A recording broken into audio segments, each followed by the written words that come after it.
Want a sword? Get a mentor.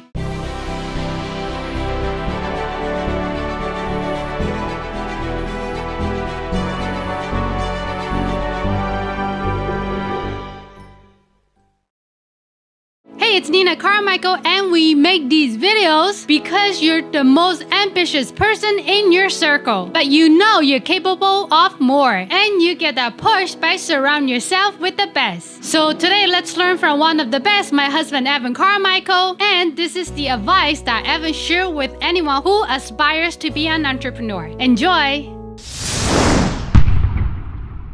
Okay, let's kick it off with rule number 1. Develop a self-value. Who? This is how you develop your self-awareness. You start with who. Who is your one word most important core value? So you think about all the things that made you come alive, all the people that you love, the books you read, the music you listen to. What's the common theme? It's not random. The reason why you love that band and love that song and love that movie and love that teacher from grade 4 French is not because she taught you French. All of those things that you love are connected. There's a theme between them. That's your job to figure it out. You have a single most important core value that strings all the things that you love together. And when you find out what that is, it allows you to create a better life going forward with intention, with action. So for me, it's believe, right? My parents here on the wall taught me I'm Evan Carmichael. I can do anything that I believe I can. My favorite teachers growing up are the ones who believed in me. My favorite movie of all time is Seabiscuit. It's about this horse that's too small, a jockey that's too big, an owner that's bankrupt, and they all find each other. It's a story of belief. And so what do I make? What's the content on my channels? It's always positive. It's always inspirational. It's always believe. My channel could probably be bigger if I was doing negative content. The stupidest things that this person said, or look at the fight between him and why, right? My channel would actually grow faster. But I want to be proud of the work I'm doing. I want to have believe be at the core of everything that I'm making. This video, it's always my intention, whether I succeed or not, whether you actually feel believe or not. I hope you do, because that's what I'm trying to put out. But if you don't, that's my fault. But it's always the intention, right? So when you figure out what your most important core value is, it allows you to build a much more intentional life that you are starting to design instead of following what other people want you to do. Rule number 2, go from idea to action. Go from idea to action. You guys watching this, you're creative. You're creative. You got ideas. You got lots of stuff flowing through your head. Teach yourself that you do something about it. Don't go scatterbrained. Don't worry about it, everything being perfect and running 1,000 different directions. If you're constantly getting distracted, it's actually a sign that you're doing the wrong thing. If I was making this video and I'm thinking about all this other stuff, I'm thinking about the traffic and I'm thinking about my tour and I'm thinking about, running out of water in here and I'm thinking about League of Legends, it means I should not be doing these videos. When I'm making these videos, I'm here with you. That's it. I want you to get a message. I want to emit. I'm trying my best. I may not always deliver, but I'm trying and I'm focused and I'm here with you 100%. If I was doing accounting, man, I'd be distracted and daydreaming all the time. So it's a good sign. If you're constantly daydreaming and getting distracted from the work you're doing, you probably should. People say like double down and focus. I think you probably shouldn't be doing that thing, because you can only force yourself to do something you don't like for so long before you give up and quit. So then teach yourself that the ideas that come into your head, that they're great ideas. And then find the smallest possible way to get started. Idea to action. Ideas flow through me. Ideas flow through you. You get an idea for something? What's the smallest possible way to just take some kind of action on it? Send an email, DM somebody. Like, what's the first step that you can take to build a little bit of momentum on that idea and then see if it has legs? You have to. Because in those moments that feel like a total waste of time, you're gonna create gold. That's your next big breakthrough. One of those genius ideas that's coming to you that you're not acting on. Rule number 3, treat money as a tool. Most people grow up with an unhealthy view of money. Some people think that money is everything, that the next person you see, the next customer you talk to, that's your next suit, that's your next car. And other people think that money is the root of all, right? Or the love of money is the root of all evil, right? To make money, you're evil, you're slimy, you're gross, you're ripping people off. Most people grow up in one of those two camps. That's the lesson that's been taught you by your parents. The truth is, money is just a tool. Money is an amazing tool that lets you accomplish amazing things. And if you are an entrepreneur and want to have success, making money has to be in your top 5 list of priorities. If it is not in your top 5, then you're not making money. But it can't be number 1. Money can't be your number 1 priority. There has to be something that is more important than it, and that's your purpose. I don't really usually talk a lot about money on my videos. Maybe I should. Maybe I should talk more about it. I think it's important. I think there's just so much out there that seems to be money, money, money, money that I'm trying to go against it to say, like, purpose is number one. You're built to serve. If you're just chasing money, you're never gonna win. I think I see too many entrepreneurs just chasing money, and so a lot of the content that I make is more purpose driven, but there's still, I think, a lot of people who are purpose driven, who've started a business for the right reasons, and they don't know how to make money. And so maybe I need to switch up some of the content that I make as well to help change the perspective around money. My personal view is I hate spending money until I'm making money. I love making money. It's not number one, right? Serving, believing entrepreneurs is number one. But again, it's in the top 5, because if I didn't make money, I wouldn't have a team. I wouldn't have people to help me make this video. It'd be me by myself trying to put together one piece of content, a week or maybe a day, just, filming by myself. But instead I have this team of people who I'm super appreciative of, and I can afford that because I'm making money doing the business that I'm doing, right? It's kind of important. Rule number 4, be willing to work hard. There is no longer any acceptable reason why you can't get the mentors that you're after and start winning.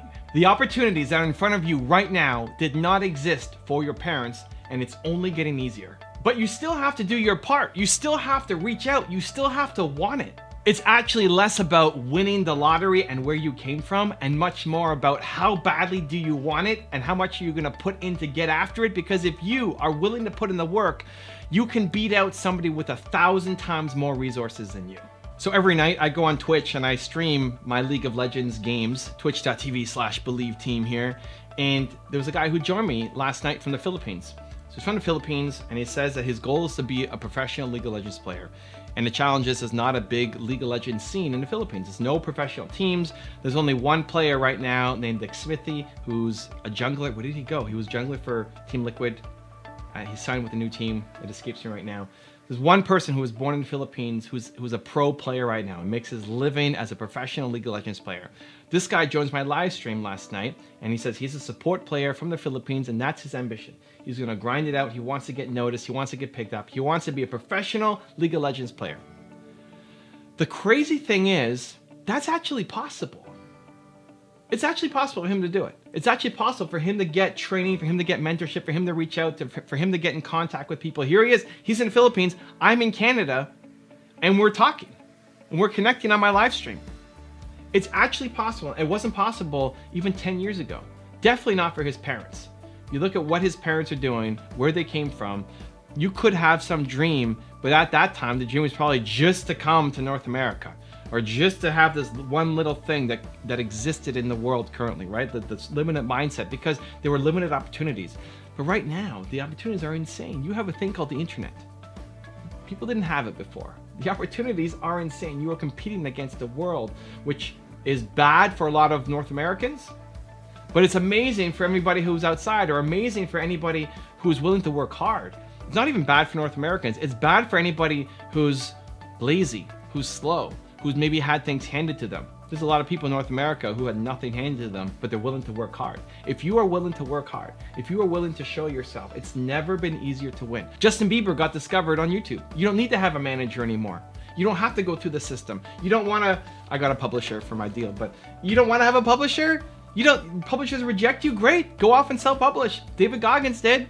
Lots of people created #1 bestsellers just from self-publishing. You can bet on yourself if you're willing to work hard, if you're willing to put in the effort. It's never been easier to win. And so I look at this guy from the Philippines. It might be easier for me, right? Me sitting here in Canada, if my goal was to be a professional League of Legends player, sure, it might be easier for me. Sure, I might have more resources. Sure, I could afford coaching and go to tournaments and meet people. But it's also never been easier for him, because in the past, it would have been only available to me. Now, it's available to anybody. And if he has the heart and the hustle and the drive and the intention and the will to go off and do it every day, he can crush someone like me, even if I have 1,000 times more resources than him. And you can too. Also, if you want to have more confidence, self-love, self-belief, check out my 254 series. The science says it can take up to 254 days of consecutive action to build a habit. So I've designed a special free program to help you get it, where I will send you an unlisted video to your email for the next 254 days to shift your self-belief forward. The link to sign up for free is in the description below.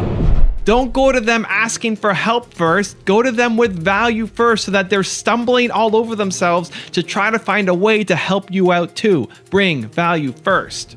For me, my goal is to help billion entrepreneurs.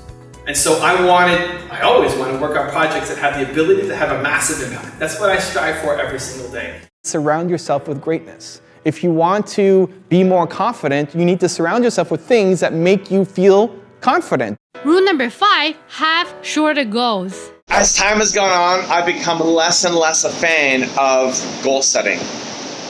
And I love the idea of quarterly goals over annual goals, over decade-long goals, because the timeline is shorter. And why I'm less a fan of goal setting is because the more you're actually growing, the less likely you're actually able to predict where you're going to be. So I really hate 10-year goals, 5-year goals, 10-year goals. If you think about where you were 5 years ago, think about who you were 5 years ago. 5 years ago, look at the calendar. 5 years ago from today, in the past, who are you?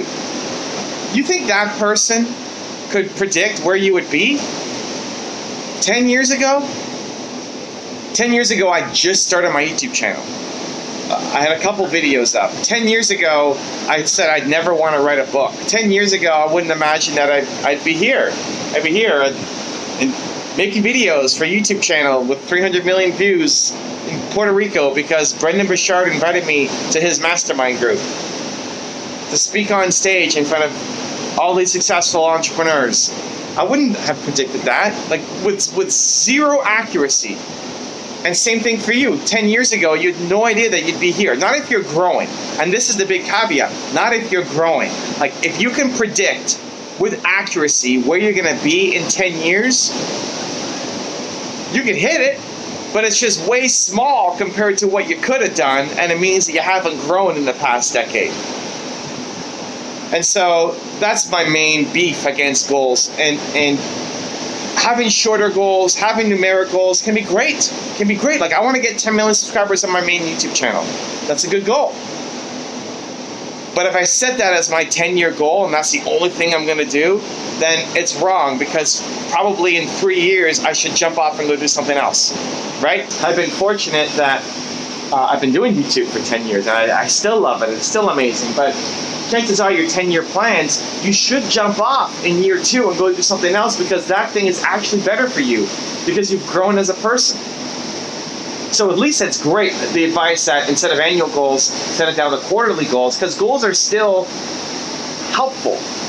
They're still good to kind of track your progress, to know that this video did better than that video, that this customer brought in more money than this customer, that are you doing enough actions to go and get the business that you want. Those are great.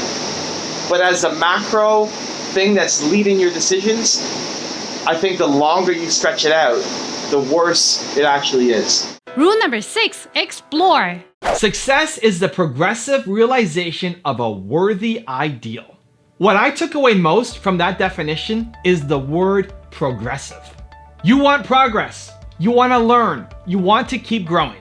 What was once a challenge for you is now simple, and it's very easy to fall into a routine that once served you but is now limiting you. The day you stop progressing is the day that you start to hate your life, and it can be sneaky. It could sneak up on you without you even noticing what happened.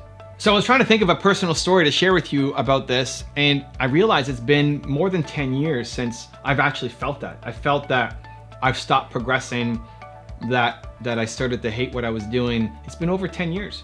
It was basically since I started on YouTube, and I'm going to share with you the hacks that I used so that you won't fall into that rut. But what happened for me 10 years ago was I built my website, right? I sold my business, I had success, I was speaking around the world. I started building my website, and I built it into a giant platform. We had 100,000 plus pages of content, making money from advertising, and I just stopped liking the business. It started to feel like we're putting out content, we're putting out articles, just trying to make money, putting out articles that I didn't always believe 100% in. We had a bunch of guest people writing content, right? We had 4,000 or 5,000 authors for the website, and not all of their opinions or views or mindset or voice reflected my own. And I just stopped liking the business. It was a successful business, making money, building a team. I had 8 people, I think, at that time. And I decided, you know what, this isn't I'm losing the love for this. I need to try new things. And I started making YouTube videos. It was one experiment. I probably did a bunch of different things, but YouTube was one experiment that I sucked at, but I loved, and I kept coming back to. And it taught me a lesson. It taught me that you need to explore. This is what I tell a lot of people when they're entrepreneurs. I had a woman, Melissa, who joined me on an IG Live the other day, and she's talking about how she's got a real estate business that's making her money, but she wants to be a speaker. And the speaking business is growing. It can't support her fully yet, but the real estate business gives her a lot of money. She's like, well, I like doing both. It's like, well, no, you don't. Right? Like in 5 years, where do you want to be? Do you want to still be doing real estate? No, 5 years, I don't want to be doing that. I want to be doing the speaking thing. Like, great, that's where you need to start spending more of your time. It doesn't mean quit the job. It doesn't mean stop doing real estate or stop doing the thing that you're just okay with. But while you still have one foot in it, you have to explore, you have to try, you have to taste, you got to see what else you can do. Spend 1 day a week, 2 days a week, depending on your financial situation. This is my advice to her. Spend 1 day or 2 days a week focusing on the speaking business so that in 6 months you could be out of the real estate business and be in speaking full time. And then doing the thing that you love, right? If you just like it, that should be a warning sign to get out. Not ASAP, but you need to start exploring. But so many people end up hating the thing that they're doing. So many entrepreneurs start a business, they love it, it's challenging, it's exciting, it's exhilarating, and then they found that they bought themselves a job and they actually hate their business. And then it becomes too late to get out because you can't find the person to sell it to, or you just have to walk away from it. But so many people just like it, and you're not exploring enough to chase down the opportunity. Rule number 7, the last one before our very special bonus clip, train the right skills.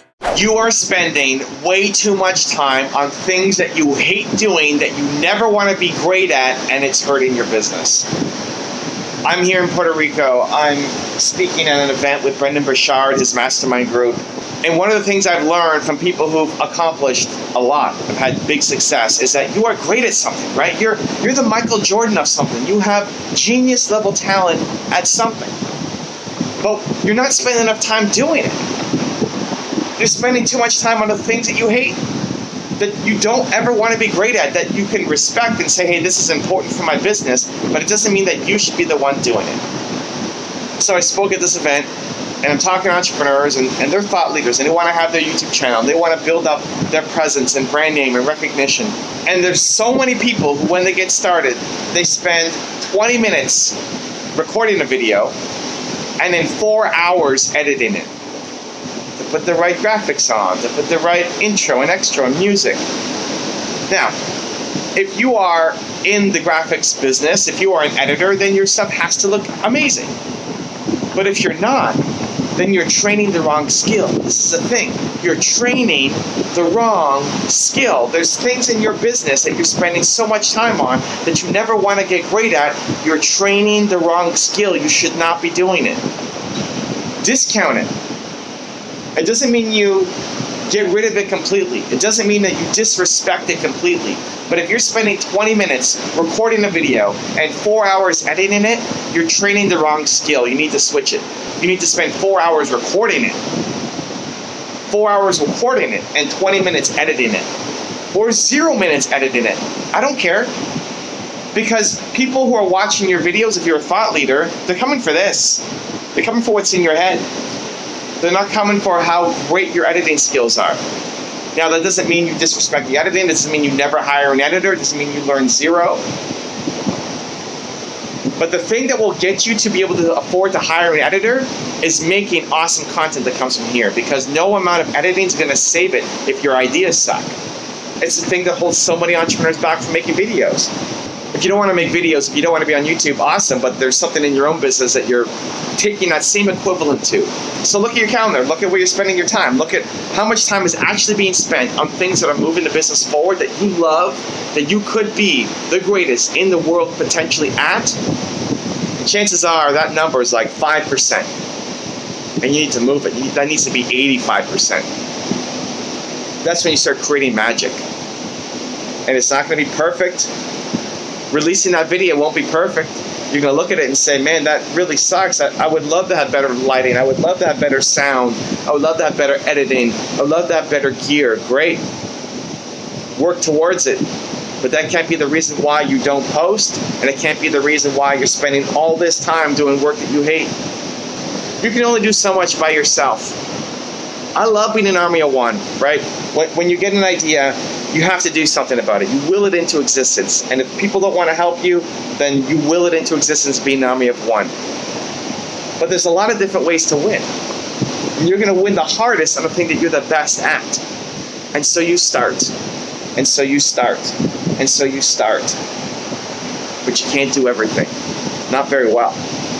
So you pick the thing. This is the most important thing that will help give you leverage in your business, to help you turn from just kind of making a little bit of money, kind of making a little bit of momentum, to having massive momentum, to making way more.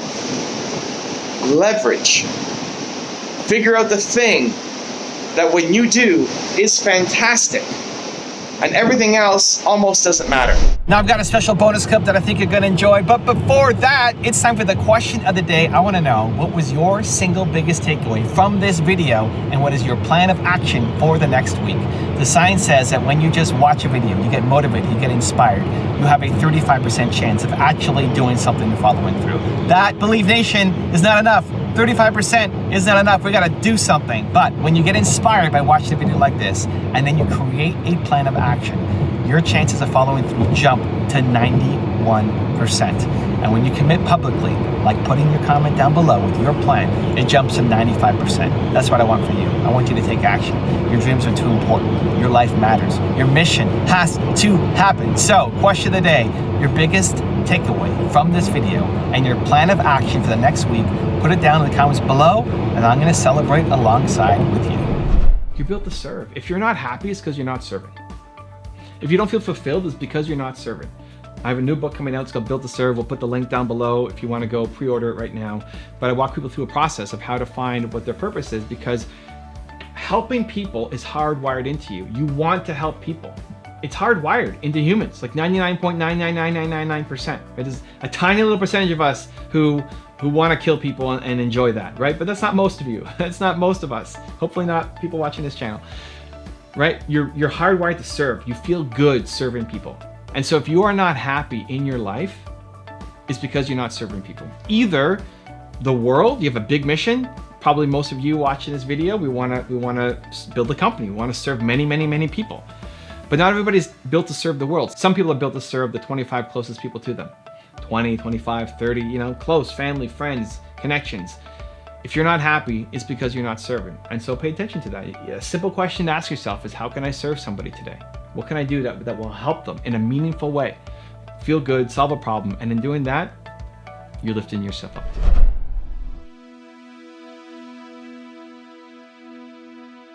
If you want to learn how to win as an entrepreneur, check out the video next to me. I think you're gonna enjoy. Continue to believe. I'll see you there. The entrepreneurs who win are the unreasonable women and men who are trying to make a difference. One of the hardest things in the world to do is to raise your standards. Everything in your life changes when you learn